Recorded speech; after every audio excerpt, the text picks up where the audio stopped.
अस्सलाम वालेकुम गाइस, मेरा नाम है शाहज़ेब ख़ान। आप देख रहे हैं मेरा channel Desi boy in UK. जी गाइस, बात करेंगे इस वीडियो में कि सर्टिफिकेट ऑफ स्पॉन्सरशिप, जिसको कॉस बोलते हैं शॉर्टली, वो बेसिकली होता क्या है, आप कैसे अप्लाई कर सकते हैं, कैसे मिलता है, कितनी कॉस्ट होती है, और जो एजेंट चार्ज कर रहे होते हैं हमसे कि लाखों रुपीस, अगर पाकिस्तानी करेंसी में बात करें तो 90 लाख से 1 करोड़ के बीच में इसकी कॉस्ट पड़ जाती है। और इंडियन करेंसी में देखा जाए तो 25 लाख से 30 लाख तक की मिलता है। और यूके की करेंसी में देखें तो 25,000, 28,000 अप टू 30,000 पाउंड तक इसकी कॉस्ट जाती है। और दूसरी चीज़ ये कि आजकल काफ़ी कंप्लेंट आ रही है लोगों की कि ये जो कॉस्ट है इतना डिले क्यों हो रहा है। कई लोगों ने अप्लाई किया हुआ है, लेकिन उन तक उनके अभी जो कॉस्ट हैं, बेसिकली उनके जो एम्प्लॉयर्स हैं उन्होंने अप्लाई किया हुआ है और उनके जो कॉस्ट हैं अभी तक इशू हुए नहीं है। तो उनकी रीज़न क्या हो सकती है कि इशू अभी तक क्यों नहीं हुए, तो उन रीज़न पे भी बात करेंगे। तो अगर आपने चैनल को लाइक नहीं किया, सब्सक्राइब नहीं किया तो कर लें, वीडियो को लाइक कर लें और कमेंट करके बताएं कि वीडियो कैसी लगी और कौन कौन से लोग किस वीज़े पे यूके आ रहे हैं। तो चलते हैं जी आज की वीडियो की तरफ।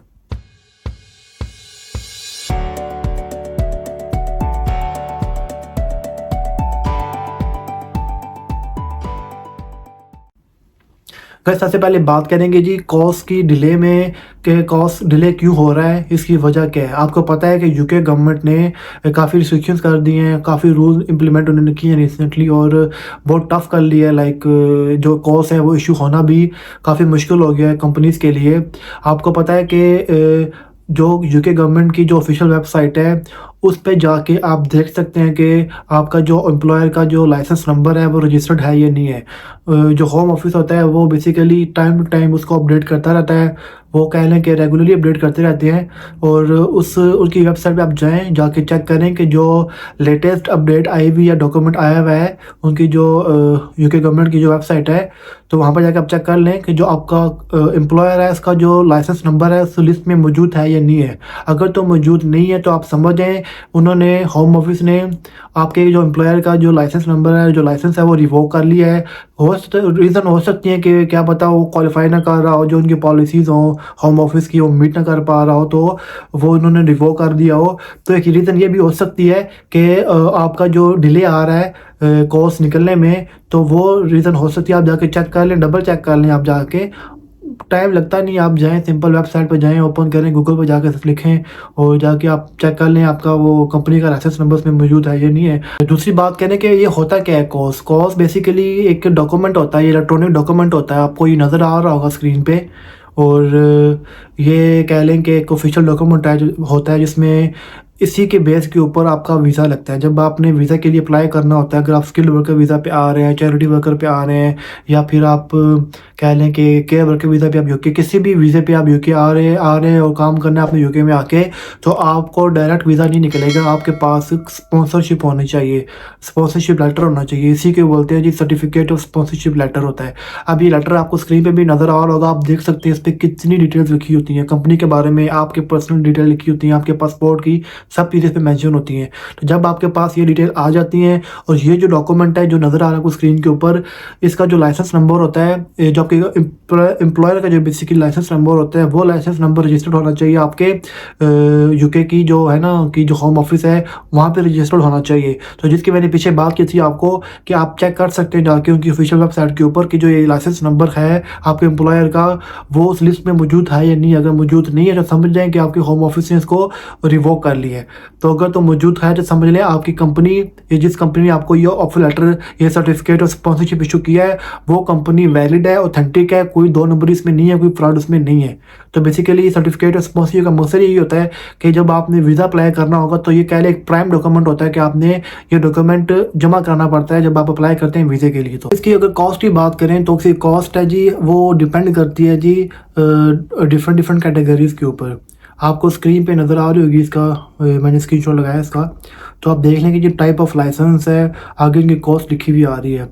तो जो वर्कर हैं जिनके except workers on the international sports person visa है वो है जस्ट 239 पाउंड। उसके बाद नीचे जो टेम्प्रेरी वर्क वीज़ा वो है जी 25 पाउंड, कितना कम है। उसके अलावा जो इंटरनेशनल स्पोर्ट्स पर्सन है, इसके अलावा नीचे दोनों इंटरनेशनल लिए हैं। The international sports person where the certificate of sponsorship is assigned for more than 12 months अगर आपको मोर देन 12 मंथ के लिए चाहिए तो वो है जी 239 पाउंड है। अगर आपको लेस देन 12 मंथ के लिए वो है जी जस्ट 25 पाउंड। तो ये है जिसकी एक्चुअल कॉस्ट होती है। उसके अलावा अगर आपको एक और चीज़ नज़र आएगी वो होता है जी immigration skills charge. Immigration skills charge है वो भी पे करना पड़ता है जी एम्प्लॉयर को। अब कुछ एक रीज़न ये भी हो सकती है कि आपके एम्प्लॉयर को ये ना पता हो।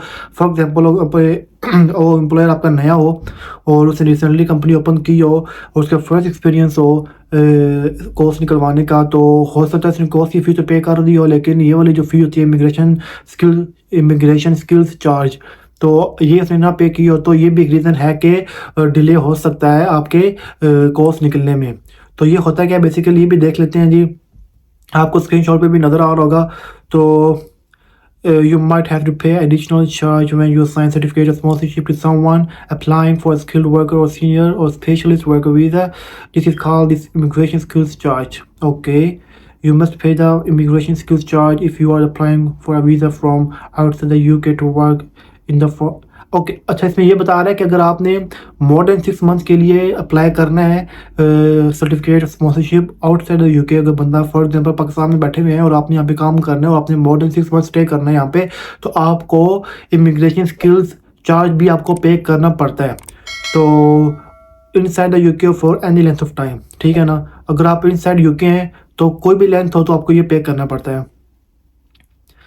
इसके बाद नीचे आपको नजर आ रहा होगा जी when you do not need to पे।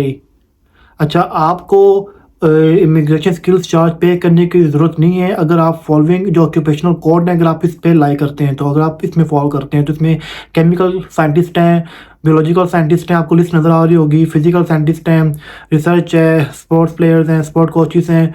तो ये भी इनमें अगर आप अप्लाई करेंगे तो आपको यानी कि जो एम्प्लॉयर बेसिकली एम्प्लॉयर होता है वो पे करता है ना, तो वो एम्प्लॉयर को पे करने की ज़रूरत नहीं है।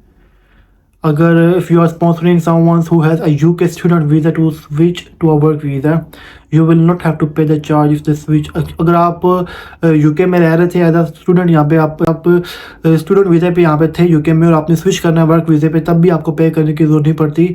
ये जो इमिग्रेशन स्किल्स चार्ज है बेसिकली, तो ये आप नीचे आप देख सकते हैं, स्क्रीनशॉट मैंने लगाया हुआ है, आप इसको भी चेक कर सकते हैं। अच्छा, तो बात करेंगे कि ये इमिग्रेशन स्किल चार्ज इसकी कॉस्ट कितनी आती है, और ये आपको स्क्रीन पे भी नज़र आ रहा होगा। इसकी जो कॉस्ट आती है अगर आपकी स्मॉल कंपनी है ना तो आपको पे करना पड़ता है 364 पाउंड पहले 12 महीने का। अगर आपके पास 5 साल का वीज़ा है ना तो आप इसको नीचे लिखा हुआ है कि एडिशनल 6 मंथ्स के लिए ना आपको करना पड़ता है 182 6 मंथ का होता है, और 1 साल का करेंगे तो दोबारा से वो बनता है 364 पाउंड। यानी कि आप लगा लें कि 364 पाउंड मल्टीप्लाई बाई 5 टाइम्स, तो ये आपका कितना बनेगा, 364 इंटू 5 टाइम बनता है आपका 1820 पाउंड आपका इमिग्रेशन स्किल चार्ज। इसके अलावा प्लस 239 तकरीबन थे आपकी जो आपकी कॉस्ट थी, तो ये बनता है 2059 पाउंड, दैट्स ऑल। ये टोटल कॉस्ट बनती है। अगर आपकी छोटी कंपनी आपको ऑफर करती है, वीज़ा दे रही है, आपको स्पॉन्सरशिप देती है, जिसकी कॉस्ट जो उससे पड़ रही है, एक्चुअल कॉस्ट जो पड़ रही है वो है 2059 पाउंड, आप 2100 लगा सकते हैं। तो ये स्मॉल कंपनी के लिए। तो ऐसे अगर बड़ी कंपनी होगी तो उसको पड़ेगी 1000 पाउंड 1 साल का, और इसी तरह एडिशनली आप कह लें कि उसको पड़ेगा जी 5 साल का पड़ेगा जी 5000 पाउंड उसको पड़ेगा, प्लस 239 पाउंड उसकी वो कॉस्ट पड़ेगी। तो बड़ी कंपनी भी हो तो फिर भी वो 5000 तक लगता है, और छोटी कंपनी हो तो 2100 पाउंड लगते हैं जस्ट। तो आप देख लें कि आपसे कितना चार्ज कर रहे होते हैं वो, कितना 25,000 पाउंड, 28,000 पाउंड, 30,000 पाउंड आपसे चार्ज कर रहे होते हैं। ये सारे पैसे वो बिल्कुल फ्री में ले रहे हैं वो। अब डिपेंड करता है कि आपकी कंपनी स्मॉल है या बड़ी है, तो ये भी नीचे आपको नज़र आ रहा होगा, उस पर लिखा हुआ है कि अगर आपकी कंपनी का जो एनुअल टर्नओवर है वो 10.2 मिलियन से कम है या 10.2 मिलियन है, तब आप कंसीडर किए जाएंगे आपकी जो कह लें कि जो कंपनी है वो स्मॉल या फिर चैरिटेबल स्पॉन्सर में आते हैं। इसके अलावा जी टोटल एसेट के पास होने चाहिए 5.1 मिलियन पाउंड के, या से कम हो तो आप कंसीडर किए जाएंगे आपकी कंपनी स्मॉल है। या फिर आपके जो नंबर ऑफ एम्प्लॉयज़ हैं 50 है, इससे कम हो तो आप कंसीडर किए जाएंगे आपकी कंपनी स्मॉल है। तो ये डिटेल पूरी है, आप जाके देख सकते हैं, गवर्नमेंट की वेबसाइट पे भी आपको सारी इन्फॉर्मेशन वहाँ से मिल जाएगी। तो ये चीज़ आज की वीडियो थी, उम्मीद करता हूँ पसंद आई होगी। चैनल को अगर अभी तक आपने सब्सक्राइब नहीं किया तो कर दें, लाइक नहीं किया तो कर दें। तो देखते रहिए मेरा channel Desi boy in UK.